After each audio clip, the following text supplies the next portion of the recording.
Hello दोस्तों, आपका बहुत बहुत स्वागत है हमारे यूट्यूब चैनल में। दोस्तों आज की वीडियो बहुत ही इंपॉर्टेंट होने वाली है। आज की वीडियो में हम डिस्कस करने वाले हैं कि स्विंग ट्रेडिंग में हमें किन किन बातों का ध्यान रखना चाहिए और कौन सी ऐसी चीज़ें हैं जो हमें ज़रूर करनी चाहिए और कौन सी ऐसी चीज़ें हैं जो हमें बिल्कुल भी नहीं करनी चाहिए। तो इन्हीं कुछ पहलुओं को आज हम डिस्कस करने वाले हैं। तो आज की वीडियो बहुत ही इंपॉर्टेंट होने वाला है दोस्तों। अगर आप स्विंग ट्रेडिंग करते हैं तो इस वीडियो को एंड तक जरूर देखिएगा दोस्तों। तो चलिए बिना टाइम वेस्ट करते हुए वीडियो को शुरू करते हैं। तो जो दोस्तों पहला पॉइंट निकल के आता है वो निकल के आता है आपको अपना फंड डिसाइड करना होगा दोस्तों कि आप कितना रुपए इन्वेस्ट करना चाहते हैं। तो यही एक पहला पॉइंट निकल के आता है कि आपको डिसाइड करना होगा कि आप कितना पैसा स्विंग ट्रेडिंग में यूज़ करना चाहते हैं। तो फर्स्ट पॉइंट यह है कि आपको अपना फंड डिसाइड करना होगा और जो भी फंड को इन्वेस्ट करना चाहते हैं, जैसे मान लेते हैं अगर कोई 1 लाख रुपये इन्वेस्ट करना चाहता है तो उसे आप कम से कम नहीं 5 पार्ट्स में डिवाइड कर दीजिए। तो अगर कोई 1 लाख इन्वेस्ट करना चाहता है तो उसे 5 से डिवाइड कर देना है। तो इस केस में निकल के आएगा 20,000 रुपये। तो अब दोस्तों अब चलिए देखते हैं सेकंड पॉइंट्स क्या हैं। तो दोस्तों जैसा कि अब सेकंड पॉइंट्स की बात की जाए तो दोस्तों जैसा कि हमने बात की यहाँ पे कि फर्स्ट पॉइंट में तो आपको अपने फंड को एटलीस्ट 5 भागों में डिवाइड कर देना। आप सेकंड पॉइंट्स देख लेते हैं क्या है। सेकंड पॉइंट्स ये निकल के आता है कि जैसे कि आपका ये जो 20,000 निकल के आया है तो ये 20,000 आपको सिर्फ एक ETF में इन्वेस्ट करना है। 1 ETF में टोटल 20,000 ही इन्वेस्ट करना है। तो इससे आपको ये समझ में आता है कि एक ETF के लिए आपको 20,000 इन्वेस्ट करना है और दूसरे मतलब कि दूसरा जो ETF है उसमें भी आपको 20,000 इन्वेस्ट करना है।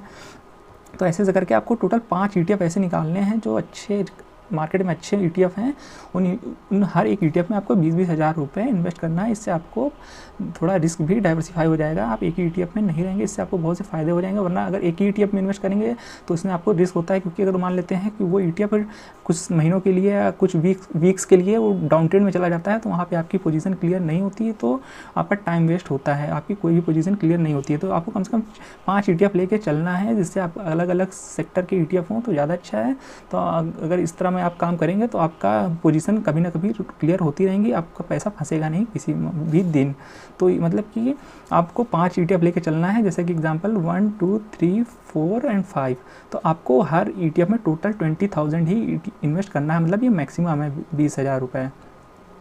और तो जैसे कि ये तो सेम रहेगा इसके लिए भी यही सेम रहेगा। तो दोस्तों ये जो 20,000 है आपको पार्ट में इन्वेस्ट करना है हर ETF में। एक साथ 20,000 नहीं लगा देना है। जैसे कि दोस्तों मान लेते हैं पहला ETF निफ्टी 20 है, मान लेते हैं ये निफ्टी 20 का ETF है। हाँ, तो निफ्टी 20 में आपको बाकायदा हर लॉट में स्लॉट को भी मतलब 20,000 को भी जो फंड है टोटल उसको 20,000 को भी कम से कम नहीं आपको 4 भाग में डिवाइड कर देना है, या 5 भागों में भी आप डिवाइड कर सकते हैं। तो मतलब कि एक हिस्से में निकल के आएगा लगभग 5,000 रुपये। तो मतलब कि पहली बार में जब निफ्टी 20 में आप या किसी भी ETF में आप इन्वेस्ट करेंगे तो पहली बार में आप 5,000 ही लगाएंगे। तो ऐसे 5-5 हज़ार करके आप 4 बार इन्वेस्ट कर पाएंगे। तो मतलब कि एक पर्टिकुलर ड्रॉप में मतलब कि 5% अगर स्टॉक गिरता है, ETF गिरता है, तो आप हर बार अपनी 5,000 की पोजीशन बढ़ा सकते हैं।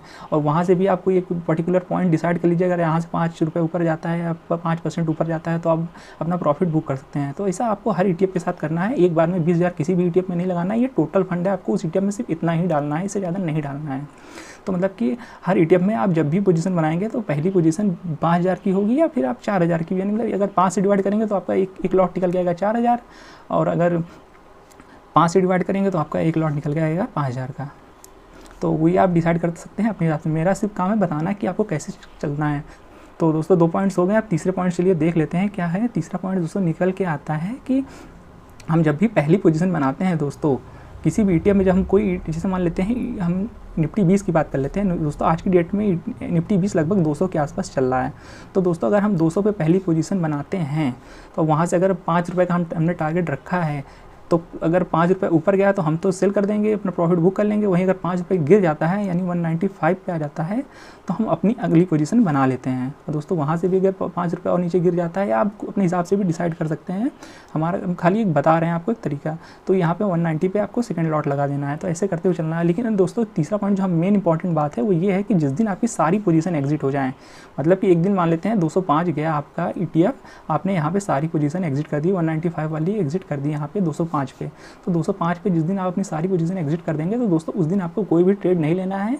ये बहुत ही इंपॉर्टेंट चीज़ है दोस्तों। जिस दिन सारी पोजीशन एग्जिट हो जाए उस दिन आपको बिल्कुल भी ट्रेड नहीं लेना है। और नेक्स्ट डे किसी भी रेट पे अगर आप मान लेते हैं 206 पे भी खुलता है मार्केट या 204 या 3 है जो भी जिस पे खुलता है, आपको अपनी पोजीशन बना लेनी है, आपको प्राइस नहीं देखना है दोस्तों।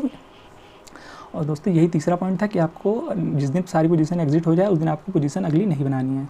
तो चलिए दोस्तों अब चौथी पॉइंट्स की बात कर लेते हैं कि चौथा पॉइंट्स क्या निकल के आता है। तो चौथा पॉइंट्स निकल के आता है दोस्तों कि आप जब सेकंड बाइंग करते हैं, मतलब फर्स्ट बाइंग तो आप कभी भी कर लेते हैं किसी बाइंग में, मतलब पहली जो पोजीशन बनाते हैं उसकी खैर तो बात नहीं हो रही है यहाँ पे।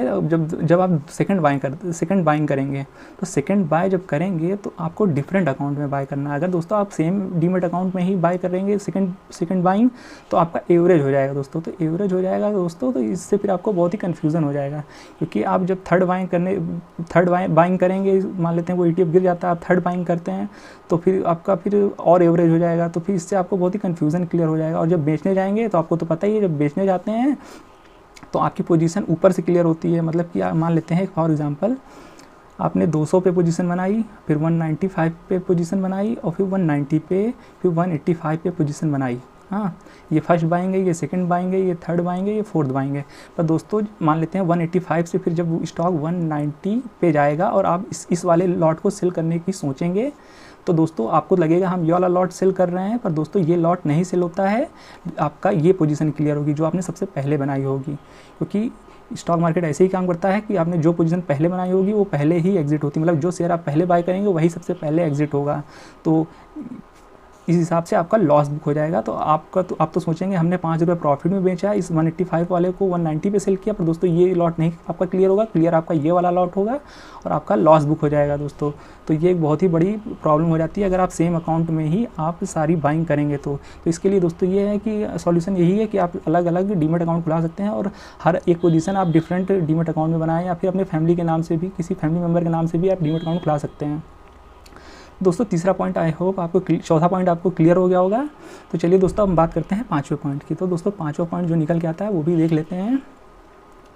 तो आपको जो ETF सिलेक्ट करना है दोस्तों, पाँचवा पॉइंट यही है कि आप जो भी ETF सिलेक्ट करेंगे तो आपको कोशिश करना है कि आपको उनको ऐसी ETF को अवॉइड करना है दोस्तों जो अपने 52 वीक के नियर होंगे।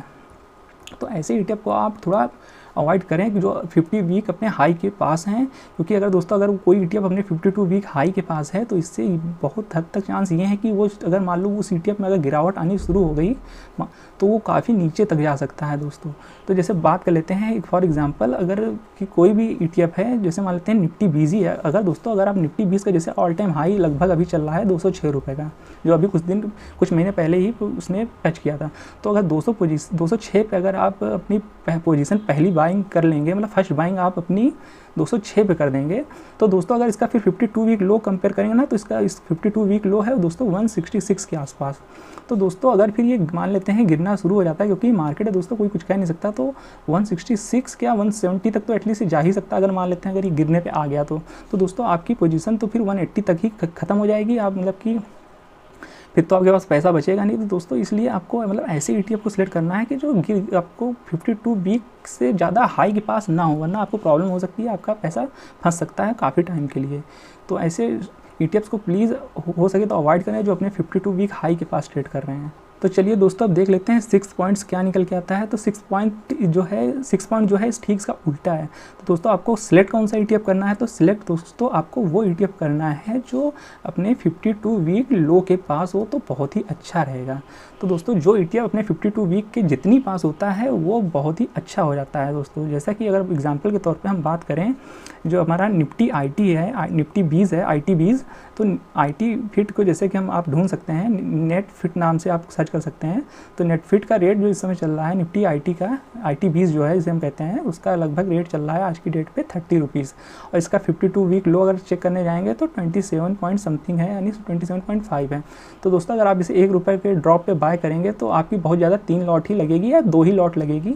तो ये अपने 52 वीक लो के बहुत पास है। और इसका 52 वीक हाई देखेंगे ना तो लगभग इसका निकल के आता है 41 रुपीज़ के अराउंड।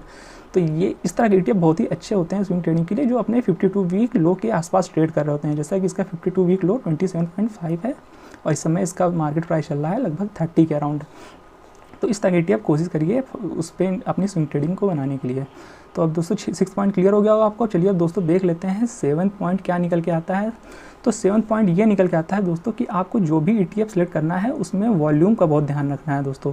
तो वॉल्यूम एक बहुत ही अच्छी ज़रूरी चीज़ होती है जिसको आप बिल्कुल निगलेक्ट नहीं कर सकते हैं। तो वॉल्यूम जितना अच्छा होगा ETF में उतनी ही अच्छी आपकी स्विंग ट्रेडिंग में वॉलेटिलिटी की संभावना अच्छी होती है।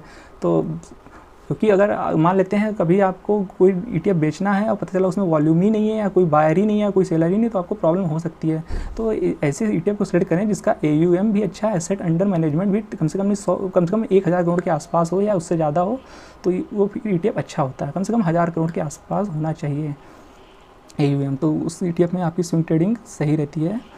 और बात की जाए दोस्तों 8th पॉइंट की, तो 8th पॉइंट देख लेते हैं दोस्तों। तो 8th पॉइंट जो निकल के आता है, तो आपको दोस्तों स्विंग ट्रेडिंग में जो भी आप पैसा यूज़ कर रहे हैं, 1 लाख यूज़ कर रहे हैं, 2 लाख यूज़ कर रहे हैं या 50,000 यूज़ कर रहे हैं, तो वो जो भी आप पैसा यूज़ कर रहे हैं वो आप वही फंड यूज़ करें स्विंग ट्रेडिंग में, जो इस पैसे की आपको कम से कम नहीं 1 से 2 साल में आपको ज़रूरत नहीं पड़ने वाली है। कम से कम 1 से 2 ईयर्स में आपको उस पैसे की ज़रूरत नहीं होने वाली है।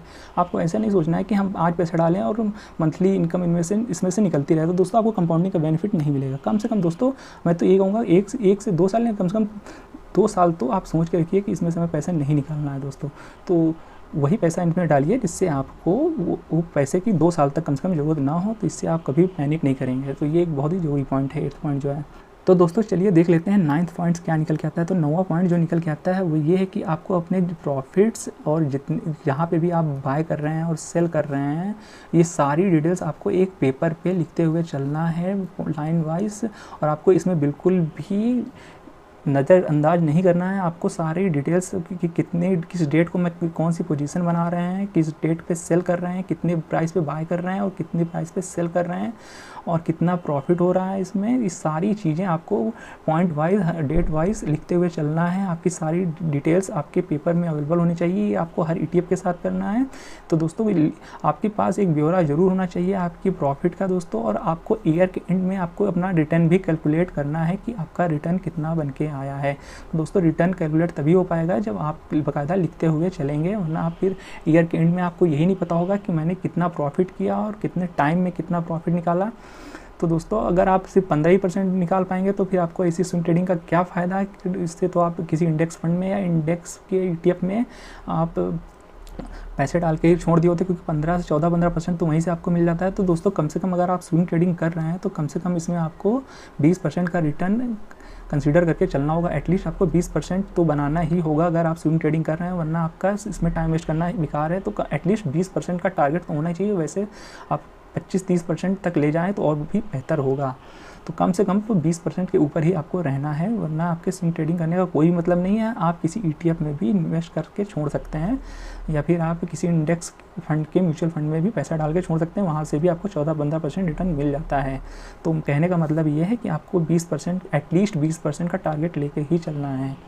दोस्तों 9वां पॉइंट ये हो गया। दोस्तों लास्ट पॉइंट जो निकल के आता है वो भी देख लेते हैं दोस्तों। जो ये 10वां पॉइंट निकल के आ रहा है, ये इस जितने भी मैंने पॉइंट बताए हैं इसमें का सबसे मोस्ट इम्पॉर्टेंट पॉइंट्स है दोस्तों, इसको बिल्कुल भी मत भूलिएगा। तो ये जो निकल के आता है 10वां पॉइंट, वो निकल के आता है दोस्तों डिसिप्लिन। जैसा कि आपको पता है दोस्तों, डिसिप्लिन के बिना कुछ भी पॉसिबल नहीं है स्टॉक मार्केट में, क्योंकि डिसिप्लिन आप फॉलो नहीं करेंगे तो आप 1-2 लॉट में या 1-2 महीने तक आप प्रॉफिट बनाएंगे, फिर आपकी प्रॉफिट लॉस में कन्वर्ट होने लगेगी। आप फिर लॉस में तो नहीं होगी, खैर ये ETF है, पर आपकी ट्रेडें फंसने लगेंगी, आप फिर आपका टाइम वेस्ट होगा। आप ये फिर बाद में कमेंट करेंगे कि मेरी ये पोजीशन फंसी हुई है, एग्जिट नहीं हो रही है, कोई ट्रेड मेरी 3 महीने से फंसी हुई है, या हम बहुत ही ऊपर फंस गए हैं किसी ETF में, बहुत ही ऊपर मैंने बाइंग कर ली थी। तो ये दोस्तों अगर आप डिसिप्लिन से चलेंगे दोस्तों तो आप ज़्यादा दिन तक के लिए किसी भी ETF में नहीं फंसेंगे दोस्तों। तो डिसिप्लिन एक बहुत ही इंपॉर्टेंट फैक्टर है स्टॉक मार्केट में। विदाउट डिसिप्लिन आप स्टॉक मार्केट में सर्वाइव नहीं कर पाएंगे दोस्तों। तो जितने भी पॉइंट बताए हैं आप सारे पॉइंट्स फॉलो करिएगा और अपने से भी कुछ सीखने की कोशिश करिएगा। जहाँ भी गलती होगी आपको उससे अपना एक लेसन लेना है और आपको आगे गलती बिल्कुल भी नहीं करना है दोस्तों। तो आप अगर डिसिप्लिन के साथ चलेंगे तो आई एम श्योर आप धीरे धीरे एक अच्छा रिटर्न बनाना सीख जाएंगे और आप 20 से 25% एनुअली स्विंग ट्रेडिंग के थ्रू आप आराम से जनरेट कर पाएंगे दोस्तों। तो आई होप ये 10 पॉइंट्स आपको बहुत ही अच्छे लगे होंगे और बहुत ही अच्छे से समझ में आए होंगे दोस्तों। अगर आपको कोई भी पॉइंट्स में अगर आपको कोई कन्फ्यूज़न है, तो आपको नहीं समझ में आ रहा है, तो आप कमेंट बॉक्स में पूछ भी सकते हैं दोस्तों। तो अगर आप ETF में इन्वेस्ट करना चाहते हैं और आपके पास डीमैट अकाउंट नहीं है दोस्तों, तो डिस्क्रिप्शन बॉक्स में ग्रो और जीरोधा की लिंक अवेलेबल है, आप वहाँ से चाहें तो अपना डीमैट अकाउंट खुला सकते हैं। तो दोस्तों वीडियो कैसा लगा कमेंट बॉक्स में ज़रूर बताइएगा दोस्तों। अगर इसमें से कोई पॉइंट मिस हो गया हो या आपके लगा हो कि मैंने उससे ये पॉइंट्स मिस हो गया है, तो प्लीज़ उसे कमेंट बॉक्स में करना बिल्कुल भी मत भूलिएगा। मैं आगे जब भी वीडियो लाऊंगा उस पॉइंट्स को जरूर डिस्कस करूँगा दोस्तों। तो खैर, अगर आपको वीडियो पसंद आया तो वीडियो को लाइक और चैनल को सब्सक्राइब करना बिल्कुल भी मत भूलिएगा दोस्तों। मिलते हैं नेक्स्ट वीडियो में, तब तक के लिए गुड बाय।